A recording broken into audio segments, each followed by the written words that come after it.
Hello, I'm Mayor Gentile, and you're listening to Behind the Flicks.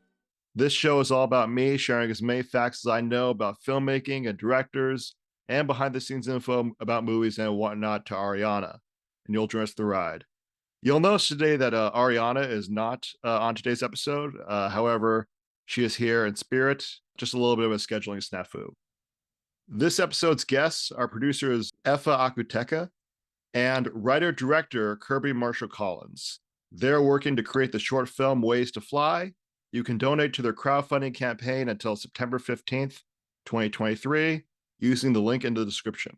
We are pleased to have them on today's episode. Welcome. We're going to start with Kirby. Kirby, would you be able to share a bit about yourself and your film?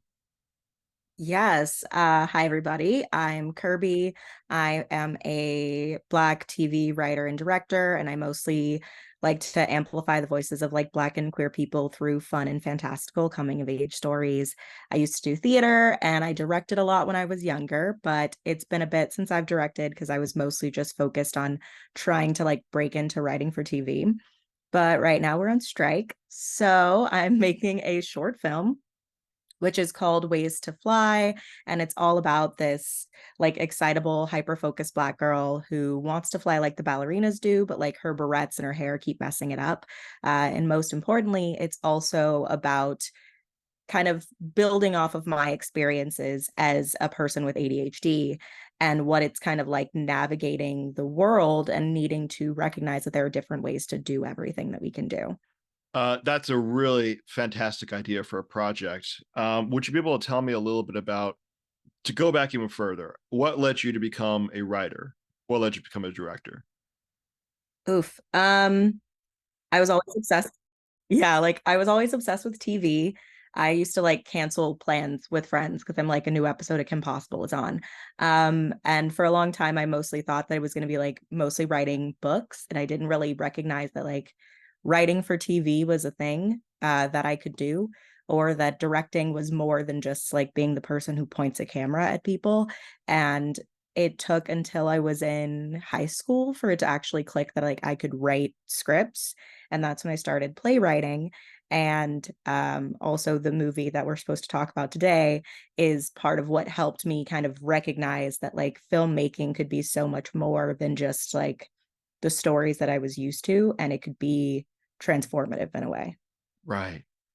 That's fantastic. Effa, would you be able to share a bit about yourself? How did you come to collaborate with Kirby? Yeah, for sure. I am, my name is Efa. I am a producer, and actually, at my day job, I'm an executive producer. On the side, I just do creative producing. But essentially, I have just kind of been working in the industry, mostly doing digital content for the last, say, 6 or so years. And really, for me, that was really by accident, because I kind of graduated into the time where people were starting to use social media more. And it just happened to be that I was getting jobs as a social media manager in order to have an ability to do creative projects. So I kind of just rode that for years. And then now more feeling more established and feeling more confident and actually producing full time really brought me to a place where I really wanted to focus on being able to, you know, not just do well for myself, but I'm really into the idea of I want to pay it forward. I want to get other people into this industry and help them figure things out. And especially being a producer, I've recognized that I felt like everybody around me kind of generally knew the steps to make things, but truly a lot of people don't. I'll be on set with a camera person who has no idea how the rest of the post production goes, or I'll work with a writer who has no idea how to actually put their shoot together. So that has kind of just been something that I do on the side all the time, is wanting to just do a couple of creative projects every year to keep my brain a little bit more active. And Kirby has been a friend of mine for a couple of years. We met through a writers group that a mutual friend started, and when she said that she had a script and wanted to do it, I was like, hey, I would love to help you with this if I can in some sort of way. And I read the script. I thought it was really adorable and really smart. And so we've just kind of been collaborating for the last couple of months trying to get this thing off the ground. Fantastic. That's So you really lead people, you guide people to do the best work that they can on set and throughout the entire production process. Yeah, and I think that like, another thing of just being a Black woman in the industry is like anytime you feel like you come from an underrepresented group, you're kind of just like, well, let me see who else just needs an extra foot in the door. And like whether that's somebody who looks like me or not, it's like I love to work with creators of color. I love to work with creators who identify as part of the queer community. I love to work with people who just don't have any friends or family in the industry and this is completely new to them. And there's so many people like us out there who just like don't even know the first step. And so that's where I'm just like, yeah, I have been fortunate to learn all this stuff over the last couple of years. Like, let me help you figure out some of the stuff you don't know how to do. And so really, and I feel like that's makes me happier than even just having like a shoot go really well. Oh, that's wonderful. Yeah, it's I gotta tell you, with every film I've directed and written and created, it's always a learning experience, and so to have somebody guide you through that process is the best gift you can ask for. Now let's dive into the film. And I will say, by the way, this is like Kirby's favorite movie. So I fully let her choose the movie. So if I don't remember as many details about it as her, that is why. So, yeah. No worries. I actually I saw this movie first when I was 12 about, and I rewatched it. Everybody can see I have a projector screen right behind me, and I projected the film onto that screen, and it looks great. And it was the first time I've seen it since I was 12, so like over like 15 years, something like that. But Kirby, what made you choose AI, artificial intelligence, for this episode? I have been like obsessed with this movie since I was a kid. I was at like a family reunion in Alabama and it was playing on TNT in this hotel. And I'd like walked in there just because I was sick of like the way that my cousins were running around. So I was like, let me go see what the adults are doing. And I watched like half of this movie, got totally sucked in because like Jake from Lizzie McGuire was in it. And it was like this kid's running around. It's futuristic Pinocchio. And then we ended up like having to leave before the movie ended. And I kept about it for years. And this is like, yes, the internet existed, but it wasn't a time when like it was really easy to find things necessarily. And so one day randomly I found it in like a DVD bin at Walmart for like $5. And then I played it nonstop for like weeks. And it's been one of my favorite movies ever since. I love that it is this giant sweeping fairy tale. I love that there's a lot of great like metaphors and allegories in there if you want to look at the way that the mechas are treated or the robots are treated. And I also just really, I think, connected with it before I even really necessarily had the words for like being a neurodivergent like child who always kind of felt like I wasn't quite right or doing things the way that I should have, and like being able to connect with David as he's like exploring the world and doesn't understand how some people see him and how they see him one way and then they realize that something's off and then either like disregard or misinterpret him or like he's in danger or whatever. And ultimately it's just like a kid trying to get their mom to like love them, and that's just really sweet. Yeah, I in March of last year I was diagnosed with autism, which is a neurodivergent condition in and of itself, um, inherently. And so I can definitely, looking back on it, I can definitely relate to that character as well. Um, it's a very powerful story. So I'm right there with you. Effa, could you describe your first time seeing this film? I'm similar to you. I remember watching it probably when I was a teenager, and I like I feel like there was a period of time where I watched a lot of stuff that like just was very sort of I want to say sci-fi. I don't even really fully know if it all counts as sci-fi, but I was just kind of really into stuff where it was about like robots or the future or technology. Like uh I think for whatever reason when Kirby first said I thought of this other movie called Simone. That like I thought that that's what she was talking about until I like looked it up and I was like, oh, it's a different movie. So there was a period of my life where I was just really into this sort of like futuristic stuff and like I don't really remember like how I felt about it or anything like that when I would have first saw it.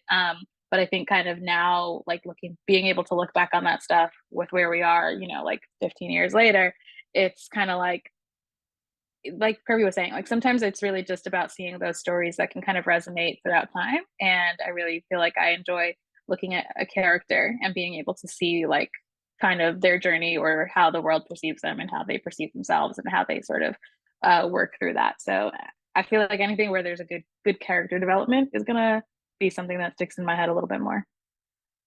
Oh, this film definitely has character development. Absolutely agree. So, okay, Kirby, how did it influence Ways to Fly or not? Or just your filmmaking path in general? This movie, I think, partially influenced Ways to Fly, less in like tone, but more of in recognizing the strength and like really centering your story in the journey of a child who just wants something. And I think that there's an honesty in this movie, even though it's like deep in a future where like there's robots running around and everybody's like trying to burn them and all this other stuff. But like it's more than anything just like following David and following this hope that he has. And I think that that kind of grounded curiosity is something that I try to bring to everything, but especially wanted to bring to Ways to Fly. And it also just like inspires me to remember that there's a lot more that we can say that we just kind of like have to give ourselves permission to go for, because this movie quite literally is like two full entire stories that are just like brought together. And just recognizing that like there's different ways to tell any kind of story, and there's different like opportunities and perspectives, and you just kind of have to lean in and see what they're doing. Maybe you can clarify this for me. You say two stories. I know the story of David, the main character. But there's also a couple of different threads, like of Gigolo Joe and also of the creator of David. Is that what you're referring to? Those two separate time? Yes, because like it really does feel like the first hour of the movie you're so close with like David and Monica, like the mom and the family story. And then you hit that like hour mark and it swaps, because now we're about to see what's up with Gigolo Joe and see what, Jude Law is up to, and follow David's like journey now that he's out of the home. And there's like a big tonal shift, but at the same time, it still feels like it's one through line. But if you wanted to, you could easily be like, oh, these are like two separate stories. That's kind of a Kubrick technique if you think about it, because there's like, if you look at 2001: A Space Odyssey, there's all these different like little short stories inside 2001. Like there's the story of the dawn of man, then there's the story of the astronauts going to the moon to investigate the monolith. Then there's the HAL 9000 story. So it feels like all these different kind of thread, like pieces, kind of chapters of one overall piece. A science fiction short story was published in the December 1969 United Kingdom edition of Harper's Bazaar magazine. That short story was titled Super Toys Last All Summer Long. It just so happened that filmmaker Stanley Kubrick read this short story and bought the rights in the hopes of adapting it into a film. I'm sure our listeners are familiar with Stanley Kubrick, but in case you're not, he has directed The Shining, which I would call the most perfect film I've ever seen. Barry Lyndon, probably the single film that most influenced frequent guest and friend of the show, filmmaker Max Hurley, and Dr. Strangelove, which Arianna and I happened to discuss in our 7th episode of this very podcast. Feel free to like and subscribe to that episode on set. I'm doing shameless self-promotion now. I love shameless self-promotion. It's all I've had to do with the whole like trying to make the short go. Right. Like and subscribe, everybody. Yeah.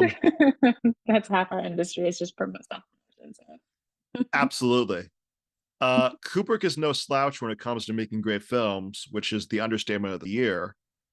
So it's surprising that he himself never directed Super Toys Last All Summer Long into what would later be retitled AI, Artificial Intelligence. There are a few reasons for that. The first reason was Kubrick's legendary perfectionism. He wanted the script to be as perfect as possible before moving on to the pre-production stage, which meant he went through at least 5 co-writers, including Brian Aldiss, the original writer of the short story. Wow, Yeah, that's interesting. To know 5 that he different was like co-writers. the person who wrote the story is still not even good enough to make this the perfect script for me. Exactly. He was like the original co-writer, and then he was like, "I got you've served your task." Maybe It's a jumping good a first little bit draft. ahead of like what you're gonna end up saying, but like it wasn't even just that he kept having co-writers. Like he would be like, oh yeah, no, that's not it, and then would tell them to destroy everything that they'd created, I and didn't then would know just that. like keep. Yeah, there's this one thing. So like he would talk to them and be like, okay, great. So that's not it. Like one person did a draft and he immediately like ripped it up because he was like, that's absolutely not it. Get rid of it. And then another person was brought in and like I guess he liked hers more, but also in her version, like Monica was an alcoholic. And then he Mm, was also like, yeah, no, that's not it. Get rid of that. Delete it off your computer. Don't want you to have any traces of working on this project.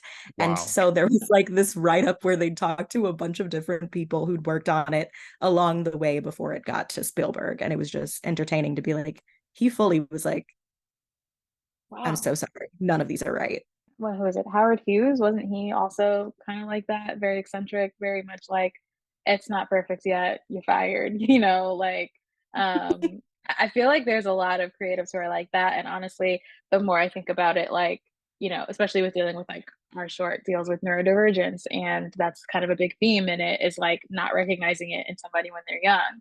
And I sometimes hear these stories about like just an eccentric billionaire from the 1800s, and you're like, did somebody just not catch that this person might have had some stuff going on? Like maybe it just wasn't that well known, but like, yeah, sometimes that level of perfectionism is like, is it just a personality trait because you're big enough to do that? Or is there something else where it's like, oh, yeah, there's a reason why you need this perfection? It's interesting. I won't go so far as to say that somebody who has passed is neurodivergent because I'm not a doctor, even though I play one on TV. However, I think it's safe to say that Kubrick might have been a little eccentric. Yeah. It's Yeah. Would possible. not surprise me at all. No, it wouldn't Yeah. surprise me either. Yeah. Definitely not. Uh, the second reason Kubrick never directed the film was that special effects technology from the 1970s through the 90s were not up to Kubrick's standards. Kubrick knew that he needed digital technology to catch up to his vision. Uh, I've heard about that before. And I think the same thing happened with Spielberg in some other movie.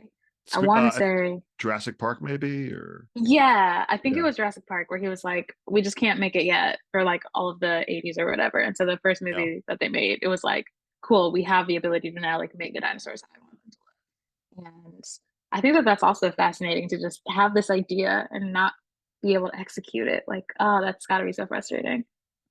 It's kind of crazy how like you as a filmmaker you just kind of had to wait. Like we're in an era now where you can pick up your iPhone and film something. Back in the back in film days, you just didn't have that. You Yeah. And know. it's also fun that you mentioned Jurassic Park being where Spielberg was like, okay, cool, tech is catching up because seeing Jurassic Park is part of when Kubrick was like, oh, we're there. We can start making this movie. We can Yeah. make this happen. Yeah. Look Oh, at that. It's that's all true. Yeah, All the coming pieces around. together. absolutely. Yeah. And don't worry, I'm gonna dive into Spielberg in just a minute, but we got to finish up my man Kubrick. Cool. The third reason Kubrick never directed AI was that as the project developed, he worried he could not portray the warmth that was necessary for the sensibilities of the film. He did not think he was the right director for the job. Enter Steven Spielberg.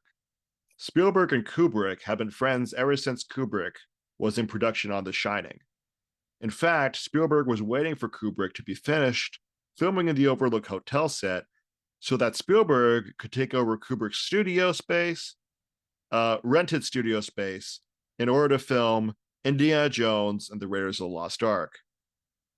Further filming delays on Raiders of the Lost Ark were caused by the fact that, while in production on The Shining, the studio burned down a fire. Can you imagine, as a producer, a set burning down? No, I would cry the Yeah, second I heard that. I would yeah, my first thought was, oh my God, the insurance. Which yeah. I hate that that's my thought, but yeah, I'm like that.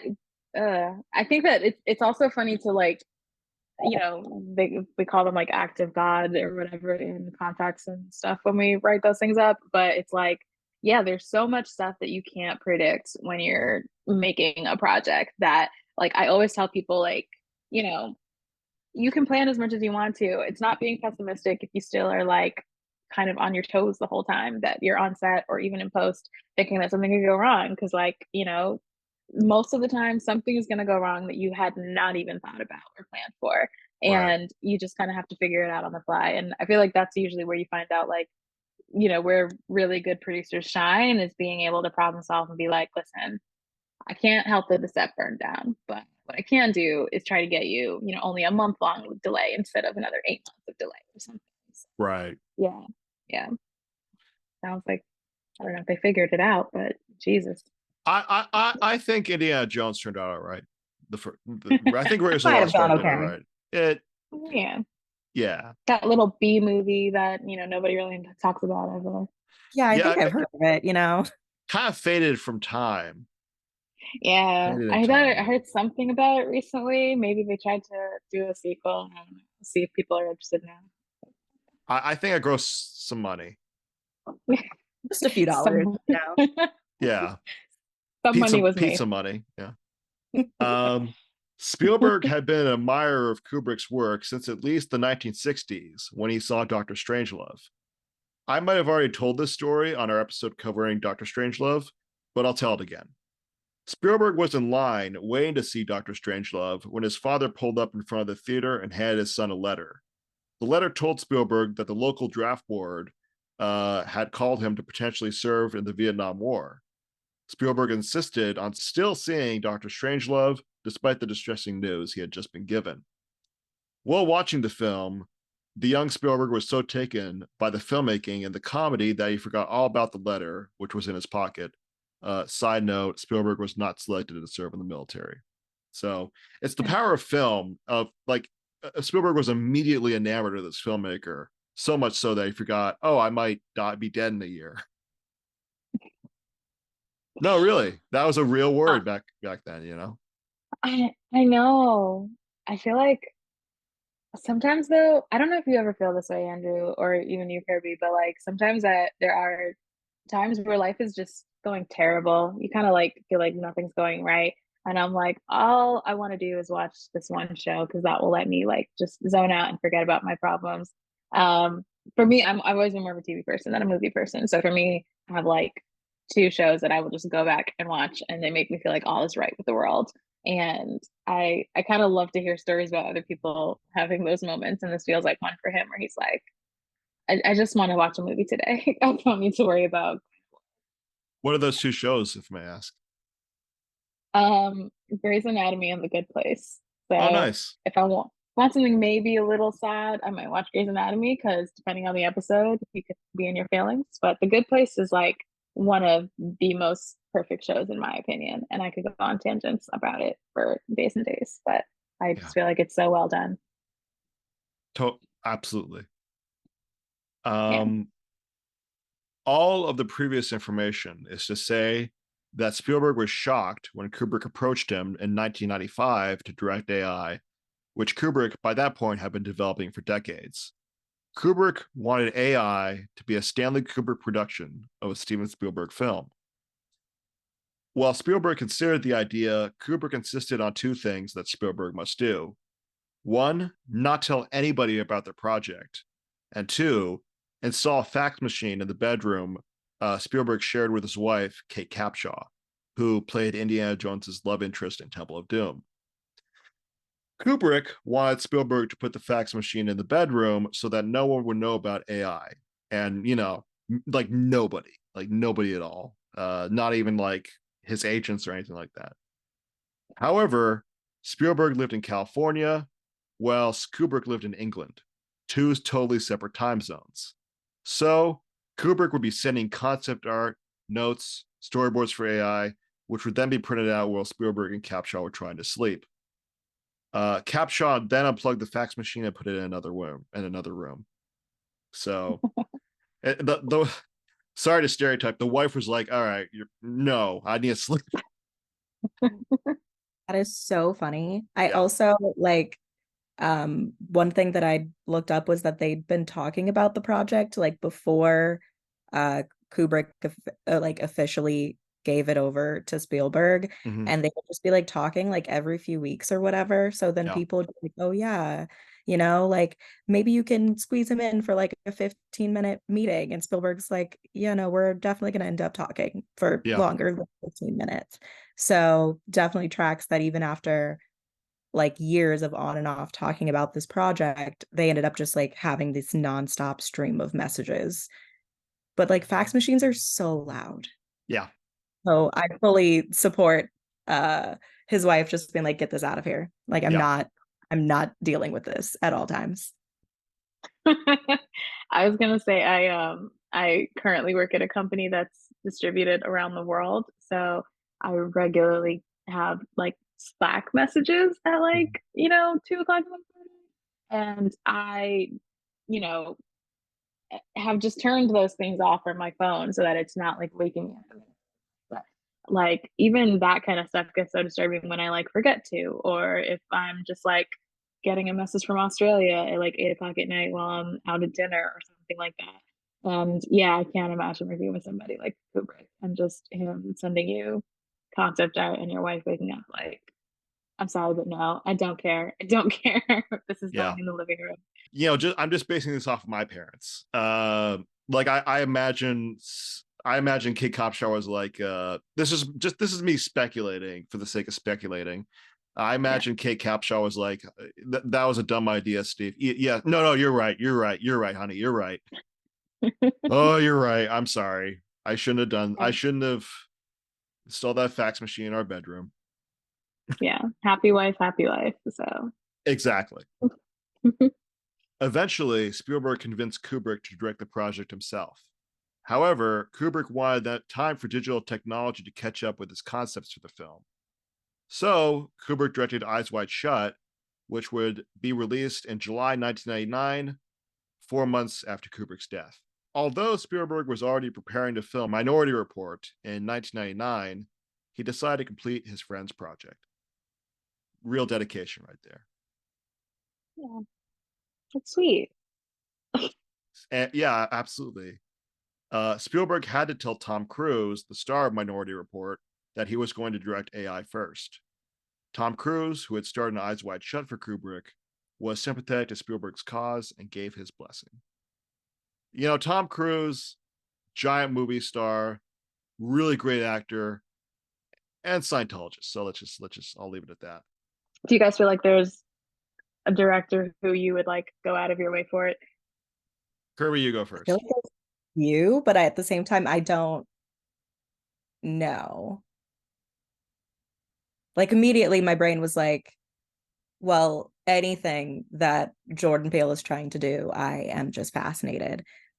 Super excited about the work of Nia DaCosta, who did, the recent Candyman, who's about to do the Marvels, who did Little Woods, which I saw twice because of how much I loved it when it first came out.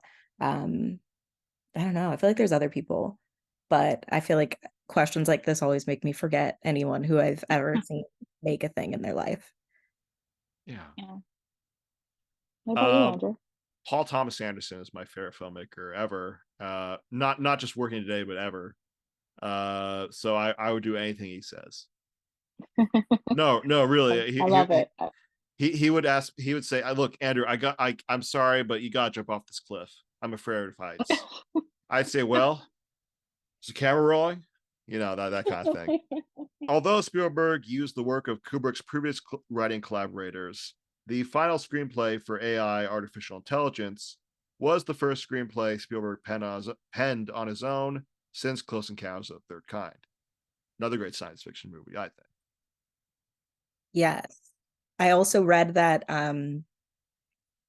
all of the work from the previous people was basically compiled by Kubrick into this like 90-page treatment, which is ridiculous. Like a treatment should never be that long. At that point, it's not just a treatment anymore. It's got like every detail that you've compiled and all of the different like graphics and everything else. So Spielberg was like, I'm not going to give this to yet another person. Like it's gone to so many different people. Like I'm going to see through that vision.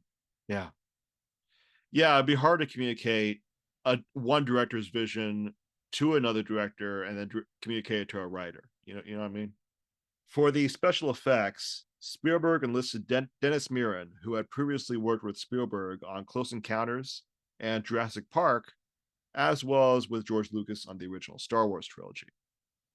Another special effects supervisor on the film was Stan Winston, who had worked on Star Wars. Winston was in charge of creating and executing the animatronics used for the character Teddy. Now that's probably my favorite character in the movie, personally. I love that character because it's like a great comedic relief, kind of like a great guide character, you know? He's a great like sidekick and friend. Like he genuinely supports David. And he also is a little annoyed with him at the beginning because he's just like, dude, what are you doing? But like he's right there with him. By the way, also on the special effects team was then model maker Adam Savage, who would go on to co-host Mythbusters on the Discovery Channel. I love that show. Adam's Me my too. fave. Yeah. Haley Joel Osment was hot off the success of M. Night Shyamalan's breakthrough film, The Sixth Sense. To play the part of David, Osment decided to avoid blinking as much as possible. That's crazy for a child actor, right? Like to have the skill to not blink. Yeah. Also, whenever I think of people not blinking, I think about how unsettling Nightcrawler is and like the fact that Jake Gyllenhaal like never like he only blinks a few times in that movie or whatever. I remember I used to know the number, but it stressed me out to know the number of times that he blinked. In Who Framed Roger Rabbit, Christopher Lloyd, for the villain character, he didn't blink in any shot. Yeah. Thinking of the villain of that movie always just stresses me out. Like it is so creepy once you get to the no. Absolutely Yeah. not. It's terrifying. That was one of my favorite movies as a kid. I I watched love that that movie. movie so many times, and my mom was like, this doesn't seem like a child movie. I thought you were watching a cartoon." Right. I mean, part of it's a cartoon, so you weren't all wrong. Those were Yeah. 80s cartoons. They're a totally different genre.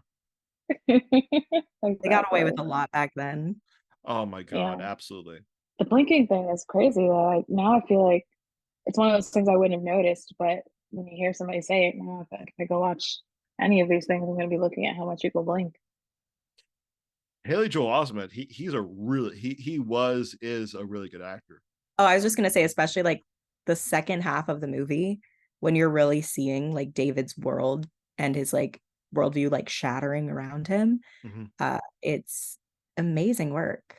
Also, Yeah. like the moment when he imprints on Monica Mm-hmm. and the shift that you immediately can feel from just when he was any old, robot child to once it was like, oh no, this is my mother and I love her. It was astounding.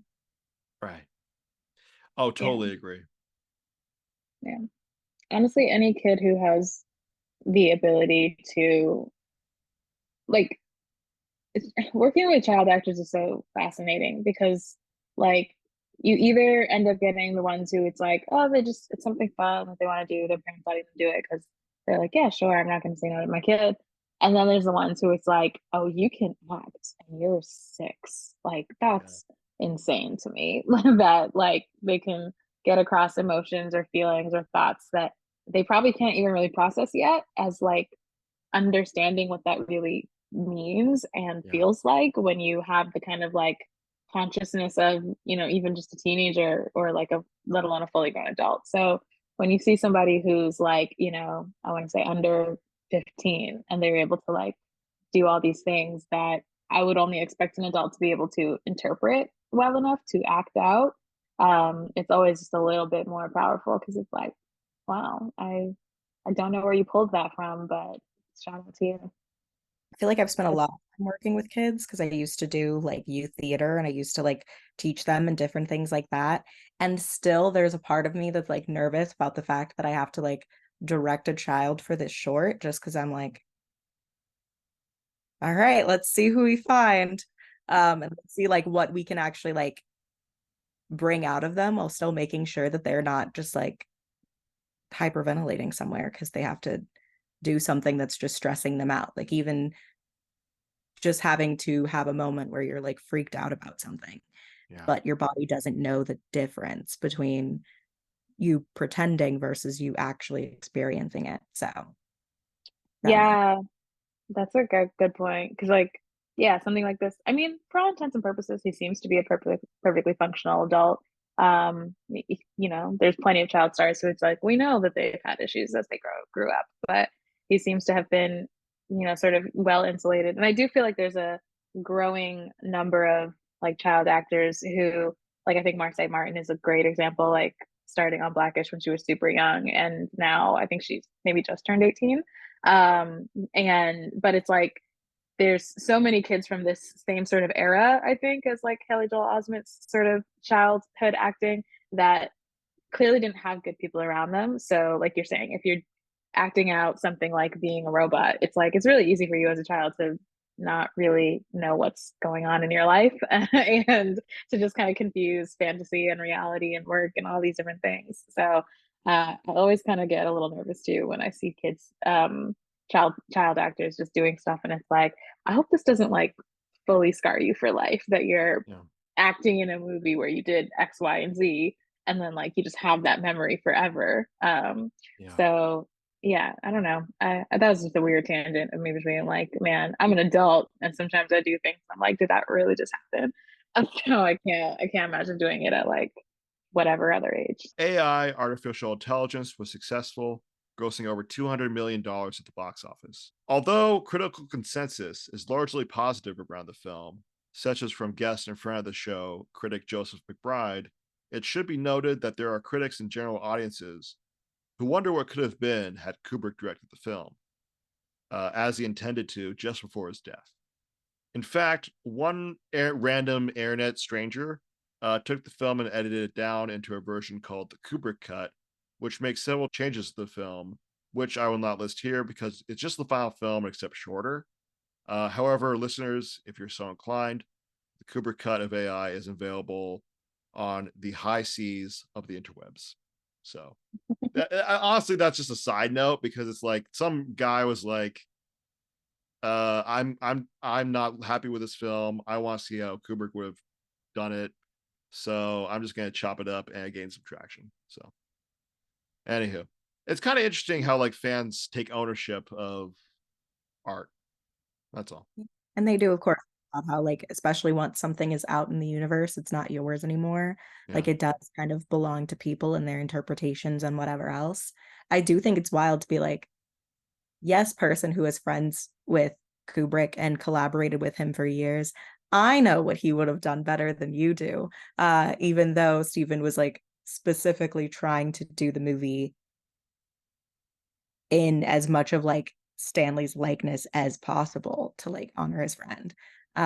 So it is kind of funny just to be like, I know what to do, make it shorter. Yeah. Okay. Efa, Kirby, final thoughts on AI, artificial intelligence. Kirby, this is all you. What do you want to say about this movie? Why do you feel like everybody needs to watch it?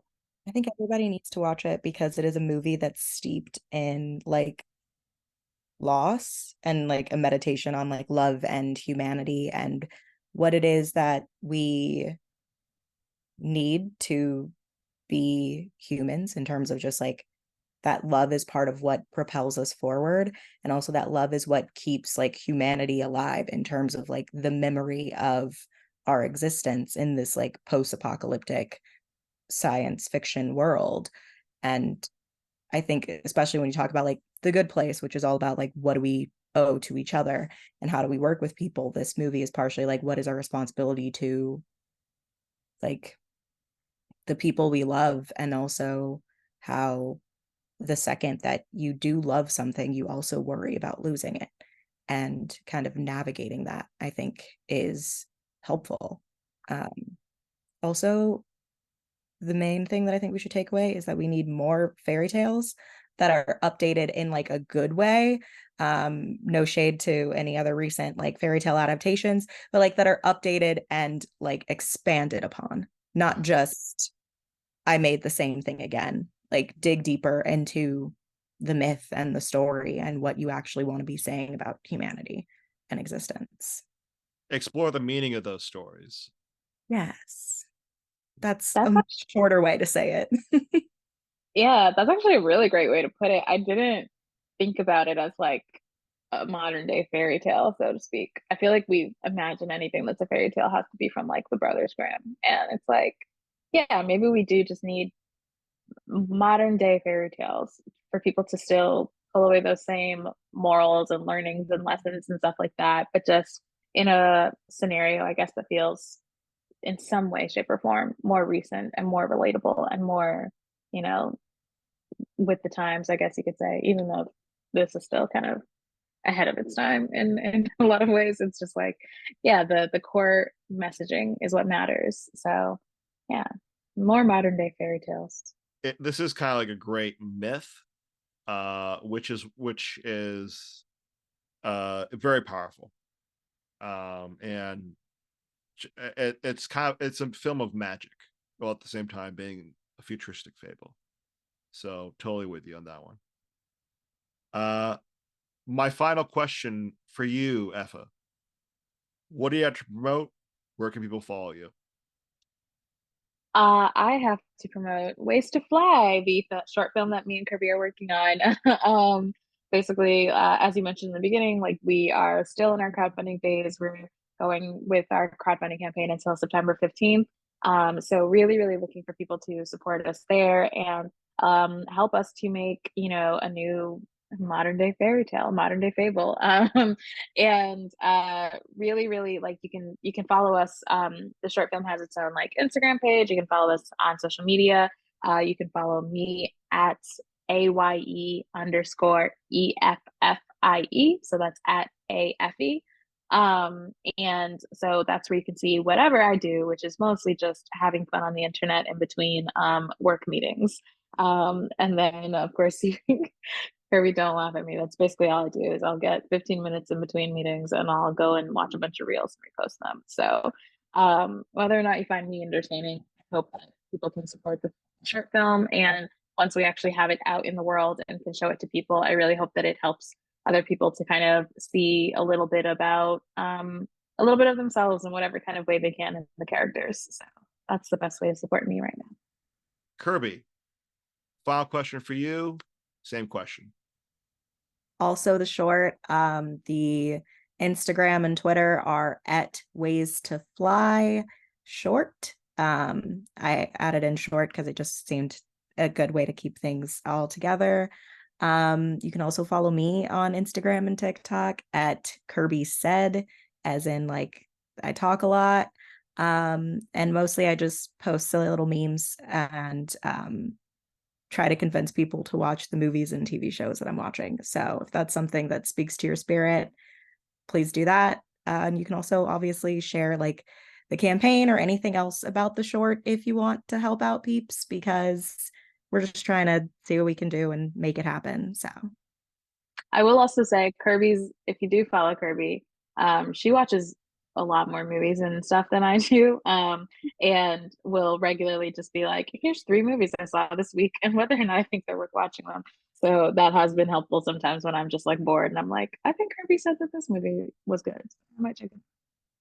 yeah, love doing short little reviews of movies just to mostly be like, hey, this is something you should probably check out. Hey, this one, maybe not for you if you don't like, action movies or whatever. That sounds right up my alley. And I encourage all our listeners to follow Kirby and Efa. Thank you very much for joining our discussion. Do you want to stick around while I do the end screen, or do you guys gotta get going? Yeah, No, sure. We can stick around. Okay. Just sit there awkwardly while I read the final tag. Listeners, if you have any comments, questions, or suggestions for future episodes, feel free to shoot us an email at independentcareerstudios@gmail.com. If you like this episode, please write a review and subscribe to us on Apple Podcasts, SoundCloud, Spotify, or YouTube. We'd love to hear your feedback. Behind the Flicks was created by myself and Arianna. I researched, wrote, and edited this episode. My name is Aaron Gentile. This has been an Independent Career Studios production.